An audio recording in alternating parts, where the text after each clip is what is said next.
வானத்தையும் பூமியையும் படைத்த சர்வ வல்லமையுள்ள தேவனை ஸ்தோத்தரிப்புமாக. இந்த மாதம் முழுவதும் கண்ணின் மணி போல பாதுகாத்து இந்த கடைசி நாளிலும் செப்டம்பர் 30ஆம் தேதிக்குள்ளாக நம்ம வழிநடத்தி வந்த தேவனுக்கு நன்றி செலுத்துவோமா? பரிசுத்தமுள்ள எங்கள் நல்ல தகப்பனே, ஸ்தோத்தரிக்கிறோம், துதிக்கிறோம் ராஜா. இந்த காலை நேரத்திலும் உம்மை நோக்கி பார்க்கக்கூடிய கிருபை கொடுத்ததற்காக நன்றி தகப்பனே.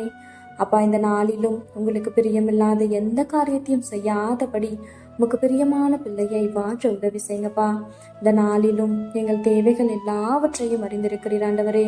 அதன்படி எங்கள் தேவைகளை சந்தித்து நாங்கள் சோர்ந்து போகாதபடி உங்களுடைய வார்த்தை கொண்டு எங்களை பலப்படுத்துவீராக ஆண்டவரே. இந்த நாளிலும் நாங்கள் யாரோட இருதயத்தையும் புண்படுத்தும்படியான வார்த்தைகளை கொண்டு பேசாதபடி எங்கள் உதடுகளுக்கு காவல் வையும் தகப்பனே.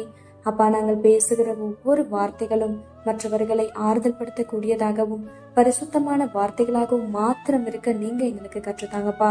உம்மை போல எல்லாரையும் நேசிக்கவும் எல்லாரிடத்திலும் தாழ்மையாய் நடந்து கொள்ளவும் நீர் கற்று தருவீராக. இந்த காலை நேரத்தில் செபிக்கிற ஒவ்வொருவரையும் ஆசிர்வதிங்கப்பா. அவர்கள் குடும்பங்களையும் உடைய சட்டைகளால மூடி மறைத்து பாதுகாத்துக் கொள்ளும். துதி கன மகிமையெல்லாம் ஒருவருக்கே செலுத்துகிறோம். இயேசு கிறிஸ்துவின் இனிய நாமத்தில் ஜெபிக்கிறோம் எங்கள் ஜீவனுள்ள நல்ல பிதாவே, ஆமேன்.